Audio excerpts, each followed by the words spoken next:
અનુભૂતિમાં આવે વિજ્ઞાન, નહીતર એને જ્ઞાન કહેવાય. તમે સમજી ગયા? નોલેજમાં હોય તો જ્ઞાન જ કહેવાય. રિયલાઇઝ થાય તો વિજ્ઞાન કહેવાય. કારણ કે વિજ્ઞાન એ સાયન્ટિફિક પ્રક્રિયાનું ટાઇટલ છે. વિજ્ઞાન એ નોલેજ નથી, સાયન્ટિફિક પ્રક્રિયાનું ટાઇટલ છે. Once you realize the process, so you are scientist. Once you know the science, you are the teacher of science, not scientist. You have a knowledge of science, but not scientist. Scientist means you have to realize. Teacher means you have to know and teach the other. હવે ખ્યાલ આવ્યો line of demarcation? એટલે કહું છું કે આ વિજ્ઞાન અનુભવવા માટે જ છે. અને એટલું બી કીધું મેં કે નોલેજ કેરી ફોરવર્ડ, આ બધી વાત કરી છે ને આપણે.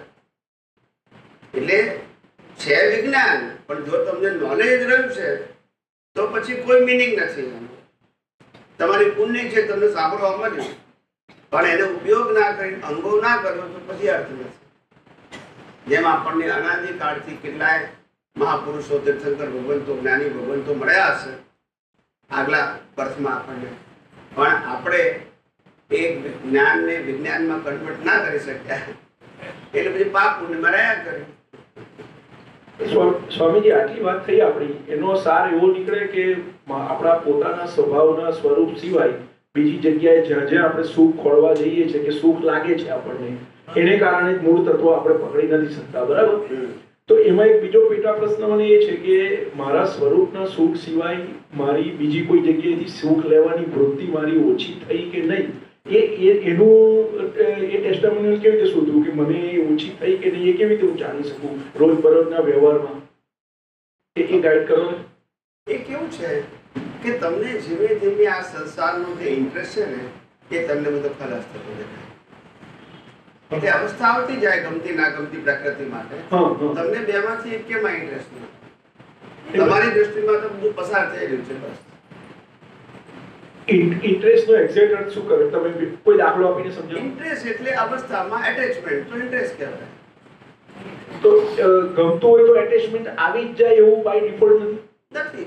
ગમતું એ પ્રકૃતિનો સ્વભાવ છે, ના ગમતું એ પ્રકૃતિનો સ્વભાવ. તમે પ્રકૃતિના ઓબ્ઝર્વર છો, તમે ગમતા ના નથી. Why you create the division in a science? સાયન્સમાં ડિવિઝન નથી.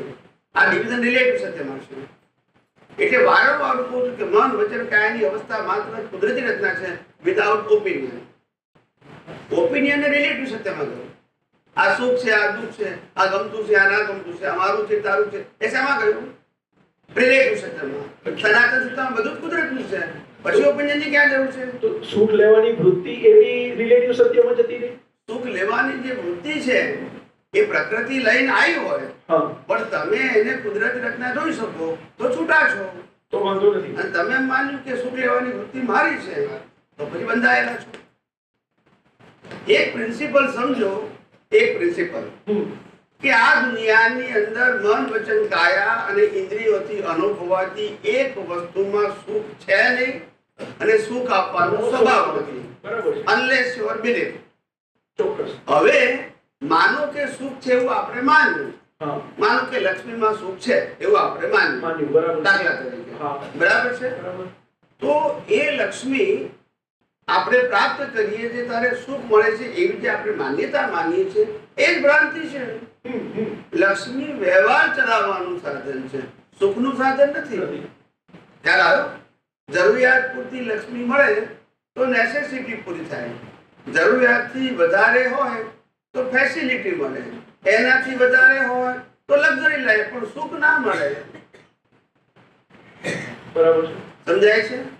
5 સ્ટાર હોટેલમાં રહી શકો 25,000 રૂપિયાનું ભાડું આપીને, પણ ખાલી તો કરવાનું છે. ચોક્કસ. યસ કે નો? એટલે તમે સગવડોનો ઉપયોગ કરીને પે કરો છો, તો આખું જીવન શેના માટે? પેમેન્ટ માટે તો છે. પેમેન્ટ પતી ગયું પછી એને બાળી નાખો. આખું જિંદગી મજૂરી જ છે. સમજણ પડે તો. ચોક્કસ. ખ્યાલ આવ્યો? જન્મો પછી થોડા મોટા થાવ એટલે બેન ભાઈને હેલ્પ કરો, મા બાપને હેલ્પ કરો, બહેનો એટલે પત્નીને હેલ્પ કરો, પછી છોકરાને હેલ્પ કરો, પછી જમીને હેલ્પ કરો, વહુને હેલ્પ કરો, પડોશીને હેલ્પ કરો, મિત્રોને હેલ્પ કરો, સમાજના લોકોને હેલ્પ કરો. હેલ્પ જ કરવાની છે. શું કરવાનું છે? ખ્યાલ આવ્યો? આ જ જીવન છે. કેટલાક લોકો ઈચ્છાથી હેલ્પ કરે, કેટલાક મજબૂરીથી કરે, પણ બીજું કઈ નથી, એચીવ નથી કરવાનું. બસ એમાં તમે આનંદ માનો કે ના માનો, બસ ધેટ્સ ઇટ. એટલે ભ્રાંતિ જ છે, 100% ભ્રાંતિ છે. એ તમારે રિયલાઇઝ કરવાની છે. મને આ વસ્તુમાં સુખ લાગે કઈ રીતે? વિચાર કરો. સુખ કેવળ આત્માનો સ્વભાવ છે, અને પ્રકૃતિને સુખ લાગે છે બિલીફ એટલા માટે છે. આત્માને તો સુખ લાગે તો પાછું આપણે માનવું લાગે છે. વિચાર કરો. સમજાય છે કે નહીં? એટલે સુખનો સ્વભાવ હોય તો લાગવું જોઈએ ને શરીરને, કારણ કે શરીર માને છે, બુદ્ધિ માને છે, પણ આત્મા છે એટલે આ રોંગ બિલીફ કામ કરે છે. નહીં તો એ પણ કામ. એટલે તમારે સેન્ટર પર રાખવાનું છે કે સુખ એ કેવળ મારો સ્વભાવ છે, અને બાકીના બધા સુખ દુઃખ એ ખાલી પરિણામ છે. એમાં કોઈ ઓપિનિયનની જરૂર નથી. ઉદયમાં ભલે ઓપિનિયન હોય, જાગૃતિમાં ઓપિનિયન જરૂર. માટે મેં તમને કીધું કે કુદરતી રચના જોયા સિવાય ઊંડા ઉતરશો નહીં. નો ડિટેલિંગ. કીધું છે કે નહીં? સારું ખરાબ પણ નહીં કહેવાનું, ગમતું ના ગમતું નહીં કહેવાનું, લાભ નુકસાન નહીં જોવાનું ઓપિનિયનમાં. ચાલે કુદરતી રચના. જન્મો છો ને મરો છો, કશું લઈ જવાનું નથી. ઓપિનિયનની ક્યાં જરૂર છે? ખ્યાલ આવ્યો? આખી જિંદગી આપણે પાપ પુણ્યના હપ્તા ભરીએ છીએ, લોન પૂરી થતી નથી. હિસાબ પૂરો થાય એટલે પછી આ કુદરત સાધન પાછું લઈ લેશે. બસ આમાં તમારે એચીવ તો કરવાનું જ નથી. ખ્યાલ આવ્યો? વળી પછી નવી લોન લો છો પાપ પુણ્ય, બીજા અવતાર પાછી પૂરી કરવાની. પ્રાપ્ત શું કરવાનું? કઈ નહીં. એક દિવસ તો આપણે આ ફેક્ટને એક્સેપ્ટ કરવું પડશે ને, અનુભવવું પડશે ને કે આ ફેક્ટ છે, આ કોઈનું ઓપિનિયન નથી. રિલેટિવ સુખ લેવા પ્રકૃતિ જઈ રહી છે તે વખતે બી ખાલી એ કુદરતી રચનાનો ભાગ છે, એટલું જ જાળવી રાખવાનું છે. પછી કેટલા અંશે લે છે નથી લેતો એના ખાલી ઓબ્ઝર્વર જ રહેવાનું છે. આ બધી પછી ભ્રાંતિની ભાષા આવે કે તમે ત્યાગ કરો, આમ કરો, તેમ કરો, પરાણું કરો, એટલે માણસ પોતાનો ભ્રમિત થાય છે. એટલે કુદરત કે તારું છે જ નહીં, ત્યાગ શું કરવાનું હતો? તારું શું છે? હું લઈને આવ્યો તો ત્યાગ કરવાનું હતું, અને તું નહીં કરે તો લઈ લેવાનું હતું ફરજિયાત. એમાં ઓપ્શન નથી. ત્યાગ કરવાનો રહ્યો ક્યાં? જો બોલતા નથી. આપું છું હું અને લઈ લેવાની હું ફરજિયાત છું, પણ તારે ઓપ્શન છે જ નહીં. પણ વિકલ્પો વાળા જ્ઞાનમાં તો આ બધું રહેવાનું. હું કોઈને સુખ આપું છું, હું આ બધી ભ્રાંતિ છે. અરે તું કોઈને સુખ આપતો, તું કેમ દુઃખી છું?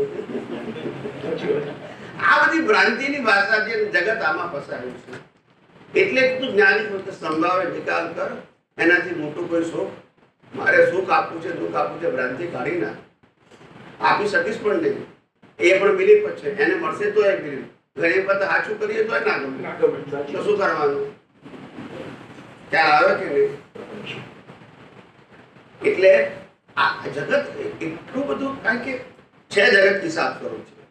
હવે તમે તમારી બિલીફ થી તમે કે વ્યવહાર કરવા માંગશો ને, એવી સામેવાળી બિલીફ હોય એવું જરૂરી નથી. ખ્યાલ આવ્યો?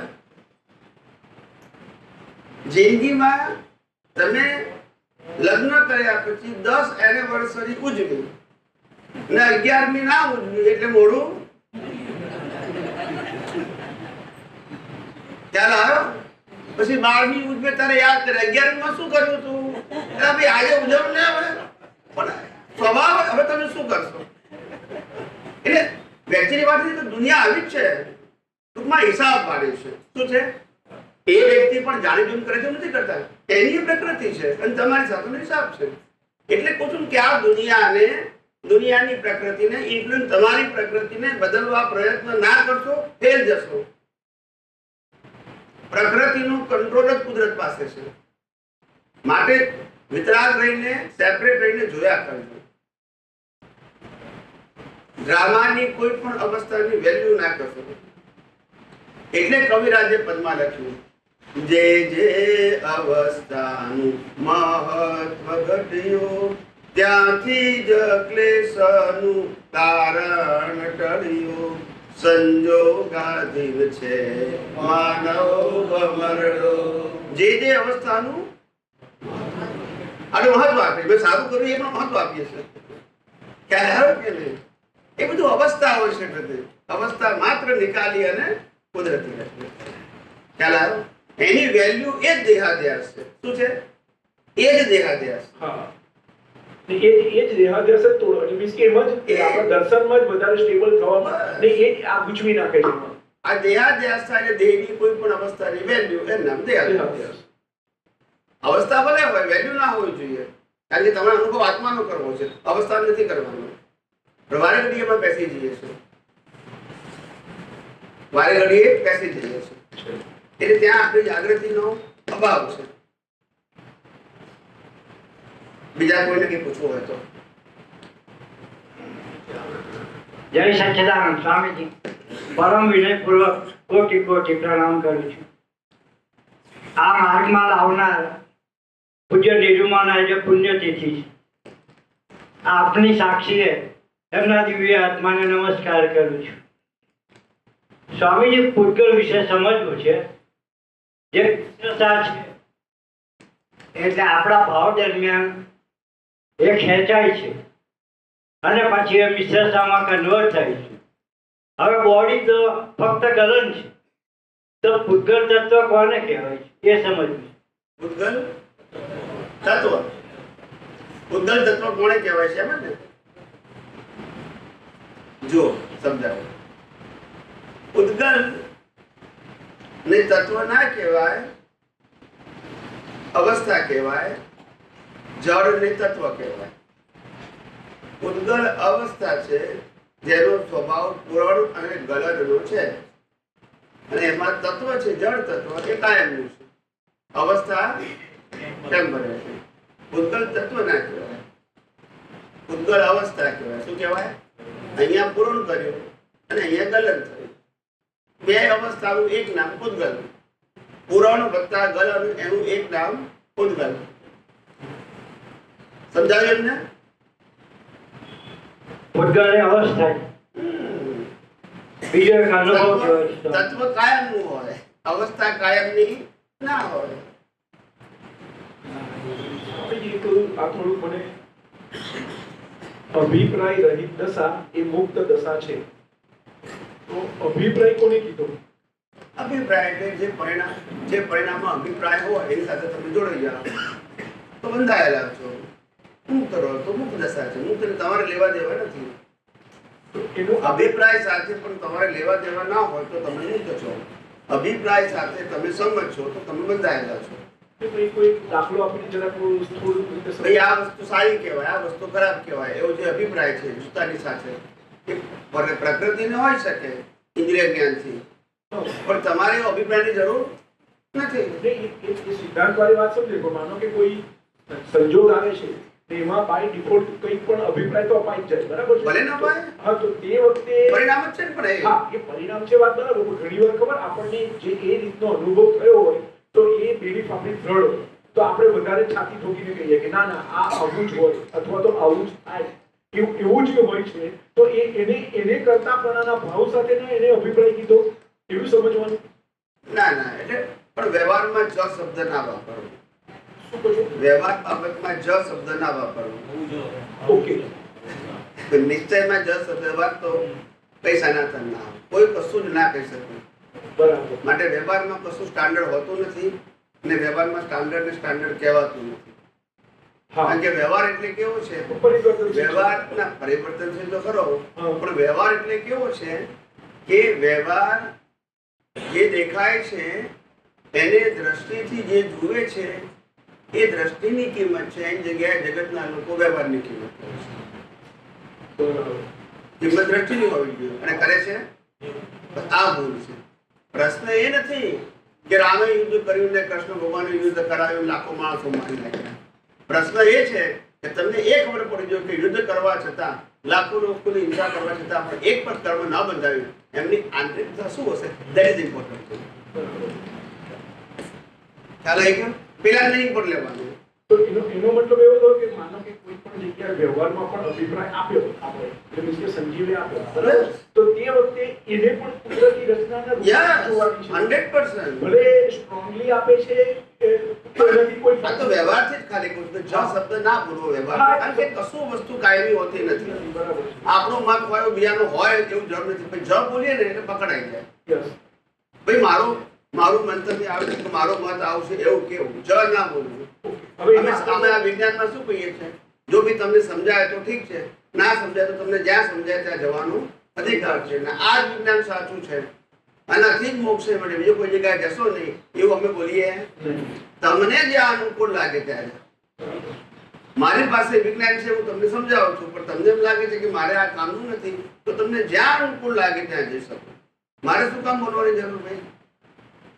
બાકી આ રીતનું હતું કે મનના લેવલ પર, એટલે કે માલિકી વાળા મનના લેવલે, ઇન્વર્ટેડ કોમા છે લેવલે, અભિપ્રાય થકી કર્મના બીજ પડે છે. તો એ આખા કોન્ટેક્સ્ટમાં મારે સમજવું કે ક્યાં ભૂલ થાય છે. માલિકી ઓપિનિયનની માલિકી એ જ કર્મ બને. પણ એ વખતે જો કુદરતી રચના તો ન થાય. તો એ માલિકી પડે તો નથી. બરાબર છે. અભિપ્રાયની પણ માલિકી છે તો બંધ છે. અભિપ્રાયને કુદરતી રચના જુઓ છો તો બંધ. સિદ્ધાંત કરો કે ત્યાં પણ અભિપ્રાય છે એટલે તમે જો એને કુદરતી રચનાને ડિસ્ચાર્જ રૂપે જોશો તો એટલે અંદર મારી સમજ એવી હોવી જોઈએ કે ભલે આ મારથી બોલાઈ ગયું પણ એ મારું ડિસ્ચાર્જ છે, એનાથી હું જુદો છે, કુદરતી રચના રૂપે છે. એ આખું મને દર્શનમાં દેખાવું જોઈએ તો હું મુક્ત છું. એટલે બહુ જ વિજ્ઞાન એકદમ ક્લિયર છે. કોઈ જગ્યાએ ગોળ નથી, કોઈ જગ્યાએ ગોળ નથી. આપણે કેટલું ક્લિયરિટીથી સમજી શકીએ છીએ, આપણે કેટલું ક્લેરિટીથી એને ઉપયોગ કરી શકીએ છીએ, એનું જ ઇમ્પોર્ટન્ટ છે. પણ અનુભવ એટલું છે કે સૌથી પહેલા તો ચારે તરફથી સમજાવવું જોઈએ તો જ. એટલે વારંવાર પૂછું. જ્ઞાની પુરુષ દાદા ભગવાન પણ જે કહેતા હતા કામ કાઢી લો એ સમજવા માટે. સમજી તો લો, સમજશો તો ઉપયોગ કર, સમજો જ નહીં તો પછી તે ના સમજાવ્યો તો ઉપયોગ ના કર્યો. ત્યારે છેલ્લે બોલવું પડ્યું છેલ્લા વર્ષમાં કે અમારી વાળની ટોચ જેટલું સાયન્સ બહાર કેમ કેવું પડ્યું? તમને ઇન્ટરેસ્ટ નથી તો હું કઈ રીતે કહી શકું? કામ કાઢી લો, પણ લોકોને સમજાવજો ને કે એનો મીનિંગ શું. દાદાજી પાસે બેસી દીકરીને કામ કાઢ્યું ના કહેવાય. ફિઝિકલ હાજરી એ તો કુદરતી રચના છે. તમે સમજી શક્યા વિજ્ઞાનને એ અગત્યનું છે. માટે છેલ્લા વર્ષમાં એ વધારે શબ્દ બોલ્યા કે આ વિજ્ઞાન સમજી લો છું. મારું જ્ઞાન લેવાથી શાંતિ રહેશે ખરી, પણ આ વિજ્ઞાન ચોગડધમથી એ વખતે વિજ્ઞાન છેલ્લા વર્ષમાં વિજ્ઞાન શબ્દ બોલ્યા છે. અક્રમ વિજ્ઞાન પણ નથી બોલ્યા. આ બધું સમજવા જેવું છે. એમને છેલ્લે વન વે આપવામાં આવ્યું. સમજાય છે? જે બધી વાતો કરી હતી એના ભાગાકાર એમને કરેલા છે છેલ્લા વર્ષમાં. છેલ્લા વર્ષ દોઢ વર્ષ ભાગાકાર કર્યા છે. દાદાએ આખી જિંદગી એટલે જ્ઞાન થયા પછી જ્યાંથી જ્ઞાન આપવાની શરૂઆત કરી ત્યારથી એમને સામાયિક પ્રતિક્રમણ પર ભાર મૂક્યો. આવડતો બરાબર છેક સુધી. અને છેલ્લા વર્ષો બોલ્યા સાચો સાયન્ટિસ્ટ તો આ સામાયિક પ્રતિક્રમણમાં હાથ જ ના ચાલે. વિચાર કરો. એ જ વ્યક્તિ બોલે છે. એટલે પછી એમને મહત્વ આપ્યું સાયન્સ, જે એમને પહેલા કેવું હતું. પણ તોય લોકો ના પેલી ગેર બેસી ગઈ હતી ને પહેલેથી, એટલે ગેરમાંથી નીકળવું મુશ્કેલ હતું. અને એ આ વિજ્ઞાનને પછી પ્રેઝન્ટેશન પરફેક્ટ કરવા માટે એની પાસે સમય રહ્યો. બોલી ગયા પણ કન્વિન્સ ના કરાવ્યું. લોકોએ સામે ગળી ગયા.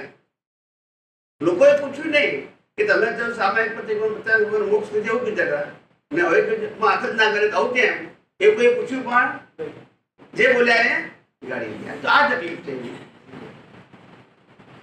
ખ્યાલ આવ્યો? આવું એ પોતે બોલ્યા કે અમારી મૂર્તિને ફોટાની શું જરૂર છે? બધું એ પોતે બોલેલા જ છે.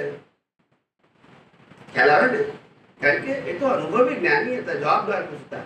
હવે આપણે એને ફોલો કરીએ કે ના કરીએ એ આપણી વાત છે, એમનો પ્રશ્ન નથી. એમને ક્લેરિટી કરેલી છે, આપણે નથી સમજી શક્યા એ આપણી નબળાઈ છે.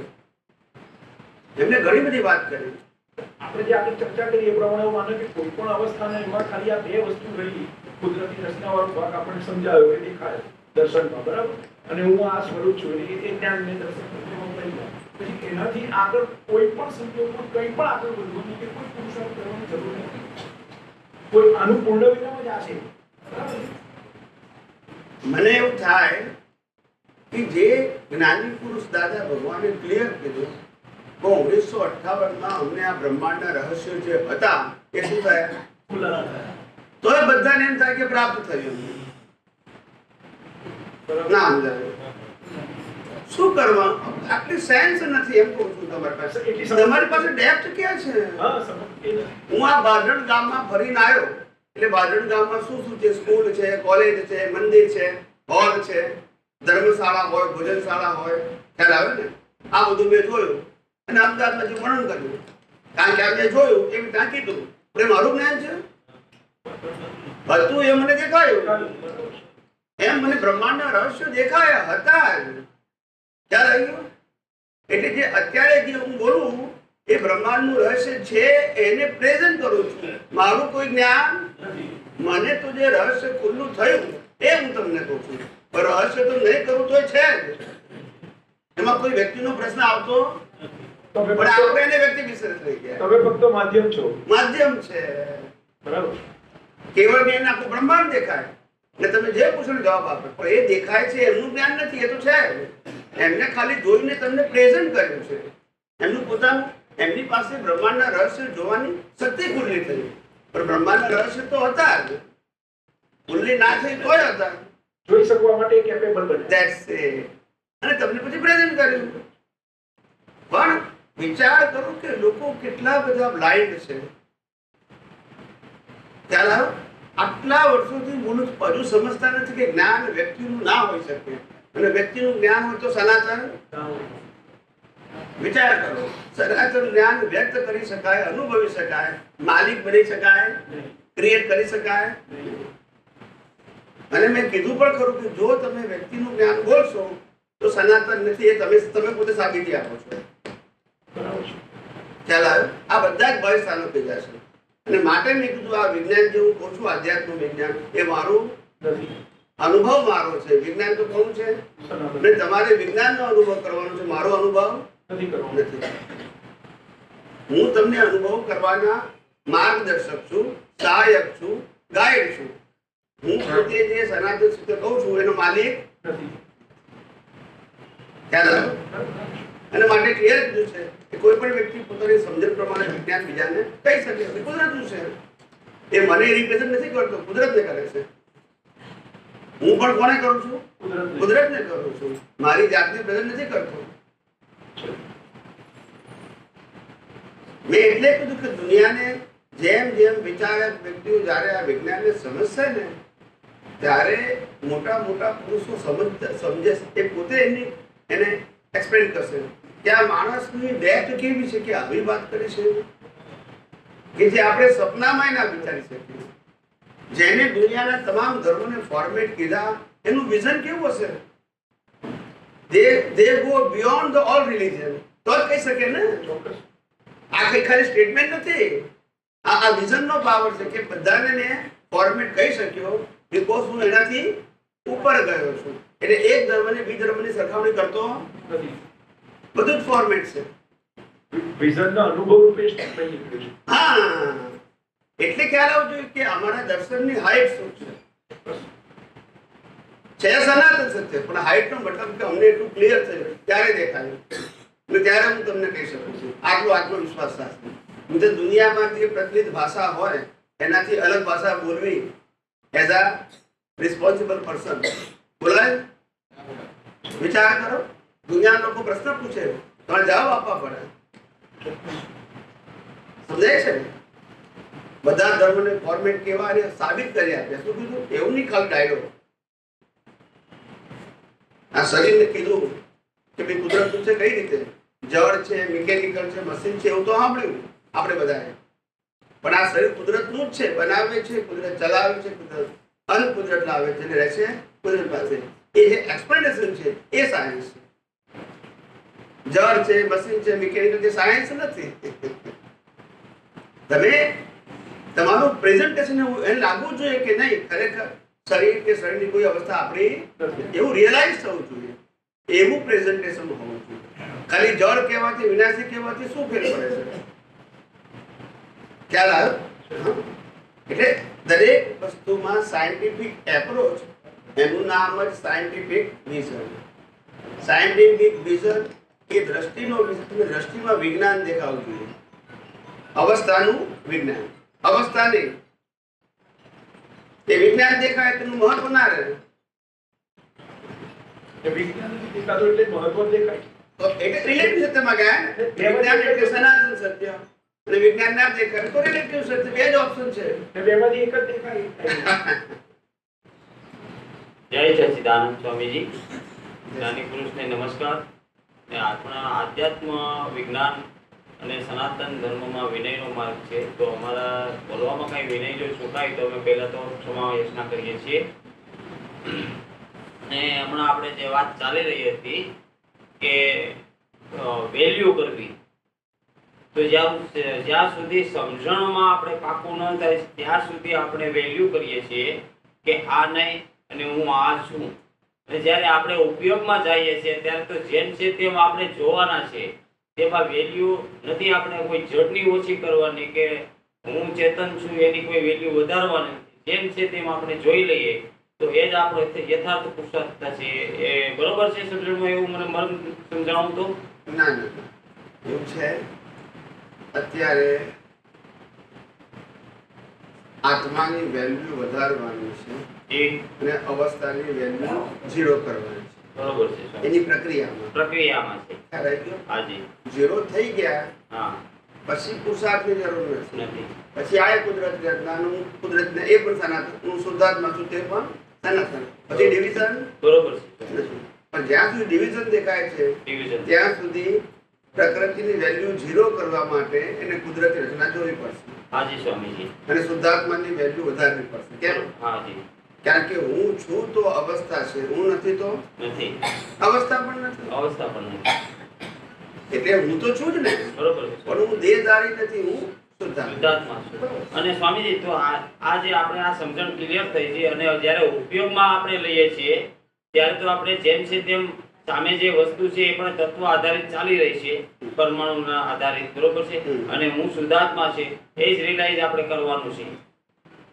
તો હા, તો એ તત્વ પણ કાયમીના છે અને હું પણ કાયમીનો છે. એ તત્વ પણ અવિનાશી છે, એ જે ચાલી રહ્યું છે, અને હું પણ અવિનાશી છું. પણ તેમાં જ્ઞાન નથી. હું જ્ઞાન ગુણ સ્વભાવ વાળો છું, જેથી હું એને જાણી શકું. એ મારે અનુભવવાનું છે. તો હવે આમાં આપણે કોઈ બીજું કોઈ કમ્પેરિઝન કરવી જરૂરી થાય એવું તો લાગતું જ નથી. કે જેમ છે તેમ આપણે જોયું છે. જે ટેમ્પરરી છે, જે અવસ્થા વાળું છે, એને કુદરતી રચના જોતા શીખી જાય. જી જી. પછી એ અવસ્થા કેવી છે એના ડિટેલિંગમાં જવાની જરૂર. જ્યારે કુદરતી છે પછી મારે શું કામ ડિટેલમાં જવાનું? જેમ છે તેમ જોઈ લેવું જરૂરી છે. હાજી સ્વામી. એટલે જેટલું એ તમને જેમ છે તેમ સમજાશે એમ તમને વૈરાગ્ય ભાવ રહેશે. હા, આ સ્વામી. અને બીજું સ્વામીજી, આપણે જ્યારે મન વચન કાયા પર છે, પરાધીન છે, બરોબર છે. અને જ્યારે આપણે એવું તમે જે અત્યારે બોલો છો તો અમને એ શબ્દની અસર થાય છે, તો એ અમને ચેતન જેવું પણ લાગે છે, ચેતન વાણી. તો એમાં અમને ખાસ સિદ્ધાંતિક કઈ રીતે અમારે સમજવું, એક્ઝેક્ટ શું અમારે એમાં ફેર બેસાડવાની છે કે જે ચેતન જેવું અમને લાગે છે, અસર થાય? તમે જે શબ્દ બોલો એ અમને ખરેખર અમારા જ્ઞાન દર્શનમાં એક એક્ઝેક્ટ એવું કંઈક અસર કરે છે, એવું ચોટી જાય છે અમને. તો થાય. બરોબર છે. તો કારણ કે એવું છે કે પ્રત્યક્ષ હાજર અનુભવી જ્ઞાની એની આત્માની હાજરીમાં અનુભવની વાણી નીકળે છે. હાજી. એટલે એમાં પાવર હોય. પાવર હોય. પછી રેકોર્ડિંગમાં પાવર ના હોય, ચેતન ના હોય. ચેતન નો. ચાલ. હાજી. આપણને વાઇફ કે તમે અક્કલ વગર ના છો તો અસર થાય, તો પછી મોબાઈલમાં રેકોર્ડિંગ કર્યાથી બીજો બધા સાંભળીએ તો અસર ના થાય, કારણ કે ત્યાં વાઇફ નથી, અવાજ જ છે. હાજી. એવું છે. હા. અવાજની અસર જીવતી હોવી જોઈએ તો અસર થાય. એટલે એમાં શું કહેવા માંગુ છું, એટલે આપણે જે અત્યારે તો સ્કૂલમાં જે નીકળે એ તો રેકોર્ડિંગ જ છે. હા, એ તો રેકોર્ડિંગ જ છે. રેકોર્ડિંગ ખરું. હા, પણ આત્માની હાજરીમાં નીકળે છે ને. હાજી હાજી હાજી. અને મોબાઈલમાં રેકોર્ડિંગ નીકળે એ આત્માની હાજરીમાં નથી નથી. તો એ ચેતન વાણી ના કહેવાય. ચેતનવાણીનો આગ્રહ. વાણી ભલે એની જ છે હાજી, પણ ચેતન નથી ને. ચેતન નથી. અત્યારે એટલું આવરણ તમારું હટેલું છે ને એની પ્રત્યક્ષતામાં તમે આ વાત નીકળી એક્ઝેક્ટ એ રીતે સમજી શકાય. હા, હા. એમાં પાવર હોય ને. પાવર હોય, પાવર. આવરણ નથી. હા બરોબર છે. ચાલો. હા હા હા. એટલે આ બધું કેવું છે કે એમની હાજરી હોય તો બધું ખસી જાય. જે ડુંગરા ડુંગર હોય ને એ બધા ખસી જાય. હા હાજી સ્વામીજી. એટલે એમની હાજરી આપણને શક્તિ પૂરી પાડે. હા બસ બીજું કશું નહીં. હા ને જ્ઞાનિક પુરુષ એક જે આપણે જો હમણાં વાત થઈ છે ભૂપેન્દ્રભાઈની, ત્યારે કંઈક વાત આપણે ચાલતી કે પ્રત્યક્ષ જન્મમાં જ્ઞાનીની ઉપનયનની કે જરૂર પડે છે. બરોબર છે. તો હવે ઉપનયનની જરૂર પડે છે આપણે પ્રત્યક્ષમાં. તો પ્રત્યક્ષ આપણે જન્મમાં જ્ઞાની મળે, બરોબર છે, એના માટે તમે કંઈક વિચારવું જોઈએ અમારા માટે. કારણ કે અમે તમારા બાળકો જ છે, મહાત્માઓ છે કે આ માર્ગ ઉપર ચાલી રહ્યા છે. તો હવે આના આ જે ચાલી રહ્યા છે એને આગળ જતા પણ આ લાભ પછી એને પાછો મળી જાય. તો એના માટે આપણે અમે તો ભાવ કરીએ, હાજી પણ તમે ભાવ કરો ત્યારે બે હાથે તાલી વાગે. બરોબર છે. એક હાથે ના પડે. ડલાવે. હા એવું છે. બરોબર છે સ્વામી. અમારો ભાવ અમારા પક્ષે હોય હા અને તમારો ભાવ હોય ત્યારે બે સંજોગ કુદરત ભેગા મિત્રો કર્યા. ભેગા કરીએ. એટલા ના ભેગા કર્યા. હા બરોબર છે. મારો ભાવ હોય પણ તમારો ભાવ ના હોય તો કુદરત કઈ દે ભેગા કરે અમને બેને. હા બરોબર છે. એટલે પ્રત્યક્ષ મળે પછી જ્યાં સુધી ન મળે ત્યાં સુધી ત્યાં સ્ટેબલ રહેશે, અને જ્યારે મળે એને પાછો માર્ગનો રસ્તો આગળ દેખાય, બરોબર છે, તો એ આગળ પાછો ચાલતો જાય છે. ત્યાં સુધી ત્યાં સ્ટેબલ જ રહેશે ને. એટલે પ્રત્યક્ષ તો કમ્પેરિઝન કરવાની જ નહીં. ના ના ના ના કોઈની કરી ન સાથે ના શકીએ. થાય. ના કરી શકીએ. હા બરોબર. પ્રત્યક્ષની comparison ના થાય. સ્વામીજી, જેમ નિશાળે છોકરાને મૂકીને દોડી પાછો વળીને ઘરે વહી આવે છે, બરોબર છે, એ આ માર્ગમાં આપણે જ્યાં સ્ટેબલ રહેવાનું કહીએ છીએ ત્યાં એ પાછો દોડીને પાછો સંસારમાં તો ઘૂસતો નથી ને, ત્યાં સ્ટેબલ જ રહે છે ને. એવું નહીં, સંસારમાં આપણે બધાય સંસારમાં જ છે હા હા વ્યવહારથી, હા. પણ દ્રષ્ટિએ કરીને દ્રષ્ટિએ. સંસારથી દ્રષ્ટિ દ્રષ્ટિએ કરીને મુક્ત રહેવાનું છે. હા હા તમે બરોબર. ત્યાં હોય. હા, બરોબર. બધા આ સંસારમાં છે ને, આપણી દ્રષ્ટિમાં સંસાર છે. દ્રષ્ટિમાં નો વ્યવહારમાં માન્યતામાં તો સંસાર હોય જ ને, બીજે ક્યાં જાય? સમજણમાં આપણો પાકું રહેવું છે. હા સર. વ્યવહારમાં સંસાર હોય, દ્રષ્ટિમાં સંસાર ના હોય. ના હોવું જોઈએ. બસ બસ બસ. સંસાર એટલે ઓપિનિયન. હા. શું કીધું? સંસાર એટલે. દ્રષ્ટિમાં ઓપિનિયન ના હોય એટલે તમે સંસારમાં છો છતાં સંસારથી અલિપ્ત છો. હા. ઓપિનિયન નથી તો અલિપ્ત છો. હા બરોબર છે. હા આ જગત ઓપિનિયન થી તો બંધાયેલું છે. હા હા હા બરોબર. કેવું છે? પુણ્યથી બંધાયેલું. હા, કશું કોઈ લેવા દેવા ના હોય તો એ કહે છે કે સ્ટોક માર્કેટ વધી ગયું, પણ તારી પાસે શેર છે તો કે નથી, પણ વધી ગયું ને એનો આનંદ છે મને. કારણની એટલે પાસે. ઘટી ગયેલું દુઃખ છે એટલે પણ તારે લેવા દેવા શું? હા બરોબર. પણ એવી માનસિકતા એટલે શું કરીએ? એવો ફેક્ટ છે ને, કારણની પાછળ કાર્ય છે. હા બાજુવાળાની પ્રગતિ થાય તો એ દુઃખી થાય અને બાજુવાળો દુઃખી થાય તો એ સુખી થાય. હા બરોબર. આવું જ દુનિયા ચાલે. એટલે દુનિયા આવી જ છે સાહેબ, શું કરીએ? અને સ્વામીજી, આપણે જે આત્માનો ગુણ અને પ્રકાશની વાત કરીએ છીએ તો એમાં થોડુંક સમજવું છે કે આત્માનો ગુણ અને પ્રકાશ કે આનંદ, એનો ગુણ અનંત સુખ વાળો છે, શક્તિ વાળો છે, બરોબર છે, અને પ્રકાશ એનો ધર્મ છે. તો હવે આ જે શરીર છે એમાં પણ એનો પ્રકાશ કામ કરી રહ્યો છે, બરોબર છે, અને બાહ્ય બ્રહ્માંડમાં એનો પ્રકાશ કામ કરી રહ્યો છે. તો બેમાં જે શરીરમાં પ્રકાશ કઈ રીતે એક્ઝેક્ટ કામ કરે છે કે એ જ્યાં જ્યાં પ્રકાશ છે ત્યાં જીવંતતા છે, એ એનો પ્રકાશનું એનું આપણે પ્રમાણ આપ કહી શકીએ કે કઈ રીતે છે? હા, એટલે સમજાવો હા કે પહેલી વસ્તુ છે પ્રકાશ શબ્દ જે બોલીએ છે હા. એમાં ખાસ શબ્દ ખ્યાલ આવવો જોઈએ હા. કે જ્ઞાન પ્રકાશ. જ્ઞાન પ્રકાશ. આ પ્રકાશ નથી, નહીં નહીં, જ્ઞાન પ્રકાશ. પ્રકાશ. એટલે આ જ્ઞાન પ્રકાશનો મતલબ આ પ્રકાશ જ્યાં પડે છે એનું જ્ઞાન ખુલ્લું કરે છે. ખુલ્લું થાય છે. આ જ્ઞાન પ્રકાશ તો બ્રહ્માંડના રહસ્ય ખુલ્લા થાય છે, કે લખેલા નથી કંઈ. લખેલા નથી. બરોબર છે. એ જ્ઞાન પ્રકાશથી ખુલ્લા થાય. હાજી સ્વામી. સમજાય? હા, એ રીતે સમજી શકાય. એટલે આ અંદરના ભાગમાં પણ જો આપણે શરીરમાં જ્યાં પણ આપણે સ્પર્શ થાય છે ને એનું જે જ્ઞાન આપણે થાય છે, જેને જ્ઞાન થાય છે, એ પણ જ્યાં આત્માનો પ્રકાશ હોય, જ્યાં જીવનતા હોય, એ જગ્યાએ જે જો જીવનતા હોય, આત્માનો પ્રકાશ હોય, તો જ જે આ ઇન્દ્રિય જ્ઞાન છે એને અસર થાય છે. તો આ શરીરને ફક્ત આપણે જડનો શબ્દ ઉપયોગ ન કરી શકીએ ને સમજી, બરોબર છે? નહીં, શરીર તો જડ છે. હા, શરીર જડ છે, છે જ. પણ એ જડ શરીર ભોગવવા માટે આપ્યું છે, હા, એટલે ભોગવટો છે એ રીતને આધારે ખ્યાલ આવે? હા, પણ એક- શરીર માધ્યમ બને છે. શું હા, બને છે? માધ્યમ છે. એટલે ચેતન છે એટલે એને જ્ઞાન બધું અસર થાય છે, સ્પર્શની ને સાંભળવાની. પણ એટલે ચેતન છે એની હાજરીમાં જળ પણ છે અને જળની અવસ્થા પણ હા, છે, સ્વામી. જેને આપણે ભોગવટો કહીએ હા, છીએ. બરોબર છે. બરાબર છે? હા, બરોબર છે. એટલે ભોગવટાની જગ્યાએ કરેક્ટ છે, હા, છે છે. પણ જેને ભોગવટો છે એ હું, નથી. અને જેને ભોગવટો છે એ કુદરતી રચનાનો ભાગ આ છે. કુદરતી રચનાનો ભાગ છે. બસ. બરોબર છે. કારણ કે આમાંથી આત્મા નીકળી જાય પછી તો કોઈને એકબીજાને રાગદ્વેષમાં થતા જ નથી. થાય જ નહીં ને. હા, એટલે ચેતન જ્યારે અત્યારે લાઈવ જે દેખાઈ રહ્યો છે એમાં ચેતન છે એના હિસાબે એકબીજાનો અસર થાય છે. હા, sorry. સચ્ચિદાનંદ સ્વામી. જય શ્રી સભ્ય નમસ્કાર. સવારની સેશન અને અત્યારની સેશન, કૃષ્ણ. આ બે સેશનની અંદર આધ્યાત્મ વિજ્ઞાન એનો કોન્સેપ્ટ ક્લિયર કરવા માટે આપે બહુ સરસ રીતે સવારથી અત્યાર સુધી ઘણા બધા વિશિષ્ટ પ્રકારના દાખલા આપ્યા જે અમારા વ્યવહારમાં છે એ દાખલા આપ્યા. એટલે એ જ વસ્તુ બરાબર સમજણ પડી. પણ એક વસ્તુ મારી છે, વ્યક્તિગત પ્રશ્ન છે પણ બધાની વચ્ચે હું બોલું છું.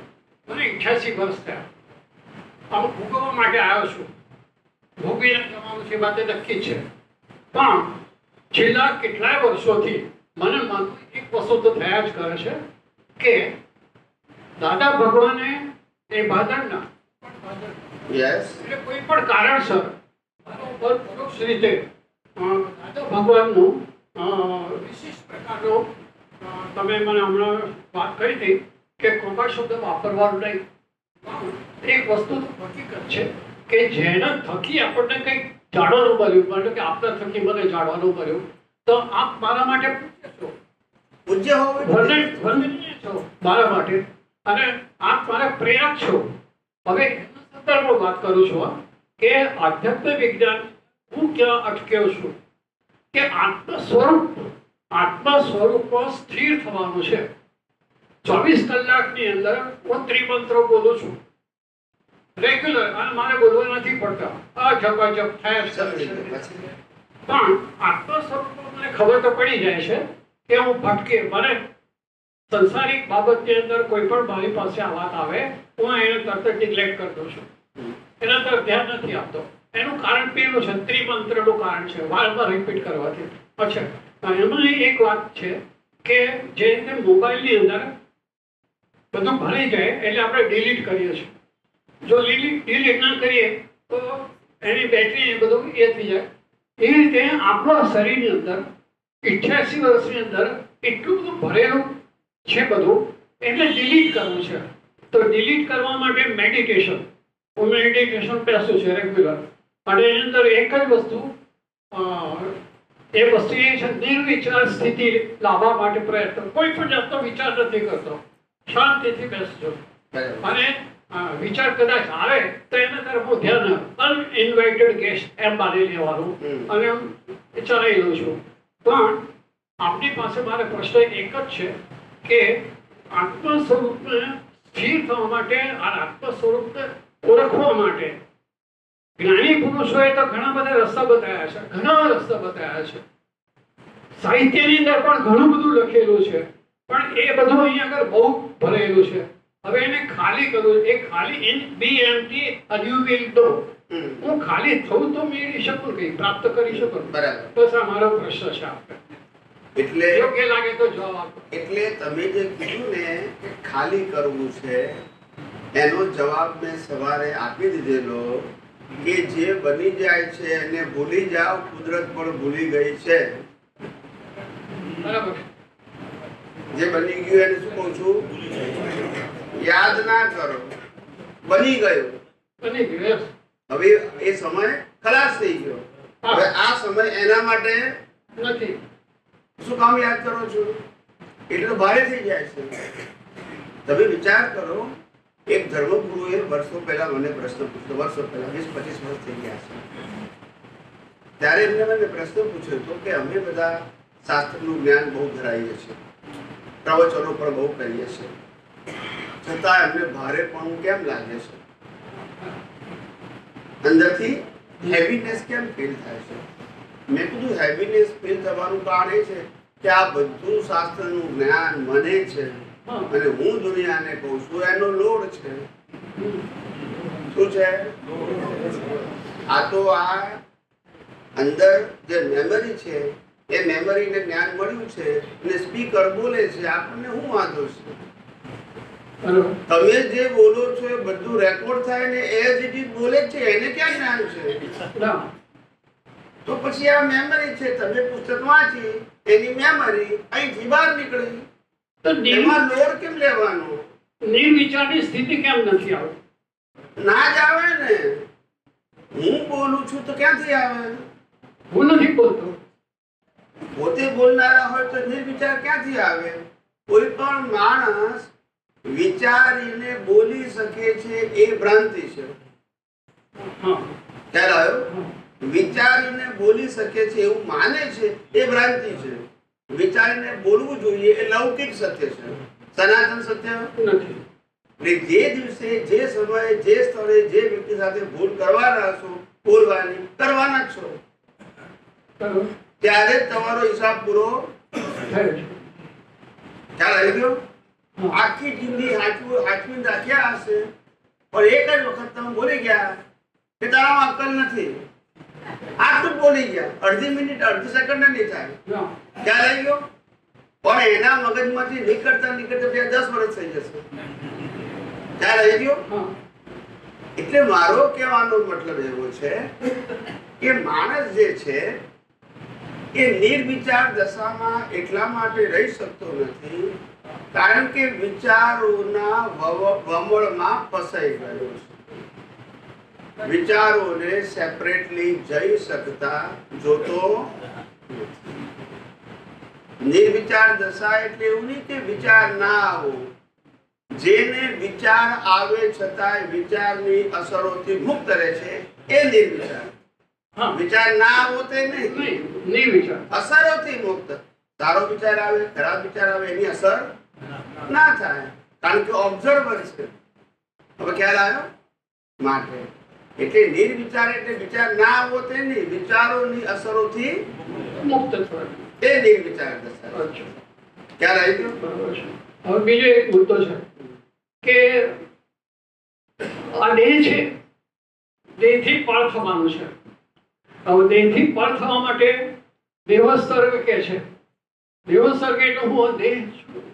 આત્મા તરફ આપણું ધ્યાન હોય તો આ દેહ છે એ હું નથી, હું આત્મા છું અને આત્મા મય છું અને આત્માના સ્વરૂપમાં સ્થિર છું. આ દેવસર્ગ કહી શકાય અને દેહાતીત સ્થિતિ કહી શકાય ને? સમજો, એવું છે કે દેહ અને આત્મા બેનું અસ્તિત્વ છે. દેહનું અસ્તિત્વ છે એ રિલેટિવ સત્ય છે અને આત્માનું અસ્તિત્વ છે એ સનાતન સત્ય છે. આ બે છે, આ બેની વચ્ચે બિલીફ છે. હું દેહ છું કે હું આત્મા છું તે બસ એ બિલીફ ઉપર તમને અનુભૂતિનો આધાર છે. તમને શું છે? બે છે, દેહ પણ છે અને પણ તમે શેમાં છો? તમે એટલે તમારો અહંકાર શરીર સાથે એટેચ થાય છે, બોડી સાથે કે સોલ સાથે, એ તમારી દશા છે. બે છે. બોડી રિલેટિવ સત્ય છે અને આત્મા સનાતન. બોડી આજે છે ને કાલે નથી. આત્મા તો કાયમ માટે રહે. આ બે નું અસ્તિત્વ છે. તમારે આ સમયે, આ સ્થળે, આ સંજોગોમાં વેલ્યુ શરીર અને શરીરની અવસ્થાની કરવી કે આત્મા કે આત્માના ગુણોની કરવી તમે નક્કી કરો. બંને છે. બંનેમાંથી એકે નથી એવું નથી, છે બંને છે. તમારે કોની સાથે એટેચ થવું છે એ તમારો પ્રશ્ન છે. આત્મા સાથે. હા, આત્માની સાથે. જો સિમ્પલ વાત સમજો, અનાદિકાળથી આપણે જન્મ જીવન મૃત્યુ લેતા હતા. કદાચ એ વખતે આપણી પાસે આત્માનું જ્ઞાન કેટલા અવતારમાં નહીં પણ હોય. આત્મા હતો પણ આત્માનું જ્ઞાન નહીં. અચ્છા, પછી આત્માનું જ્ઞાન થયું છતાં પણ આપણે આત્મામાં રહેતા નથી. નતા. હવે તમે એક વસ્તુ વિચાર કરો કે દેહ અને આત્મા એ તો પ્રત્યેક અવતારમાં છે જ, પણ તમે કેટલાય લાખો અવતાર તમે દેહ અને આત્મા બે હોવા છતાં માત્ર દેહની જ વેલ્યુ કરી, આત્માની તો કોઈ વેલ્યુ જ ના કરી, તો જીવન ચાલ્યું ને. ચાલો. બરાબર છે. હા. હવે 2-4 અવતાર જોઈ લો કે આત્માની જ વેલ્યુ કરું, દેહ નથી કર્યું, જો ચાલે નથી ચાલતું, હા. વેલ્યુ જ બદલો. અચ્છા. અત્યાર સુધી દેહની જ વેલ્યુ કરી તો આત્મા રહ્યો કે ના રહ્યો? હવે આત્માની વેલ્યુ કરો, દેહ છે કે જુઓ ને આપણે. ત્યારે વેલ્યુ કહું છું, હા હા. બંનેમાંથી એક તરછોડવાના નથી, બેનું અસ્તિત્વ, પણ વેલ્યુ મારા માટે આત્માની છે. શરીરની અત્યાર સુધી વેલ્યુ શરીરની હતી, આત્માની નથી. Right right. મારી વાત સમજાય છે? હા. સોલ ઇઝ રાઈટ. સોલની વાત કરું છું કે હું સોલને સમજવા માટે પ્રયત્ન કરું છું. આપણા આજના મોર્નિંગ સેશનમાં, અત્યારની સેશનમાં એક વસ્તુ મારે ક્લિયર થઈ કે આ આધ્યાત્મ વિજ્ઞાન એ રિયલ વિજ્ઞાન હોય એવું મને પોતાને અહેસાસ થયો આ 2 સેશન. એને પાછળનું કારણ છે કે ભટકણ હતી. એ ભટકણની અંદર એક વિઝન મળ્યું, એક દ્રષ્ટિ મળી. અને આપે પણ કહ્યું કે દ્રષ્ટિ, મહાપુરુષોની દ્રષ્ટિ મેળવવાથી એમના તરફના ભાવ, એમના તરફની કૃપાદૃષ્ટિ ભાવ, અને એના કારણે આત્મદર્શન થઈ શકે અથવા આત્મ સ્વરૂપને ઓળખાઈ શકાય અથવા આપણા સ્વરૂપને અહેસાસ કરી શકાય બરાબર. વગેરે. ખૂબ ખૂબ આભાર આપનો. મને સંતોષ થયો આપને જણાવી. જય સચિદાનંદ, કોટી કોટી વંદન આપણા સુચરણોમાં પ્રભુ. મારે એક સમજ જરા મારી છે તે તમને ક્લિયર કરવી છે કે આપણે 2 નેચરની વાત કરી, એક નેચર ને અનનેચર. બરાબર? અનનેચરમાં તો કોઝની ઇફેક્ટ છે, એટલે 5 તત્વો અને એને જુનારા તરીકે આપણે, બરાબર, એટલે 6 તત્વો થઈ ગયા. એવી જ રીતે જે આપણે નેચરની વાત કરીએ છીએ, એમાં જે સૂર્યચંદ્રની વાત કરો છો તેને બી જોનારા તરીકે 6 તત્વો તરીકે આપણે છે ને, એ 5 તત્વોની કુદરતી રચના. બરાબર? અને એને જોનારા તરીકે 6 તત્વો આપણે. બરાબર? એટલે પેલું કુદરત ટેલી થયું, આ કુદરત ટેલી થયું. રાઈટ? પેલા બાકીના 5 તત્વોની કુદરતી અવસ્થાને પણ જોવે જાણે કોણ? હા, એ જ નહીં. એટલે જોનારા તરીકે આપણે જ્ઞાન દર્શનના રૂપે, મતલબ કે બધો રોલ આપણો જ છે. એટલે તો કેવળ જ્ઞાન, કેવળ દર્શન આપણને જ છે, એને નથી. હા, એટલે અત્યારે બધું જ પ્લે આપણે જ કરવાનું, આપણી આ દ્રષ્ટિથી. Right? Yes yes. Thank you sir. જય સચિદાનંદ.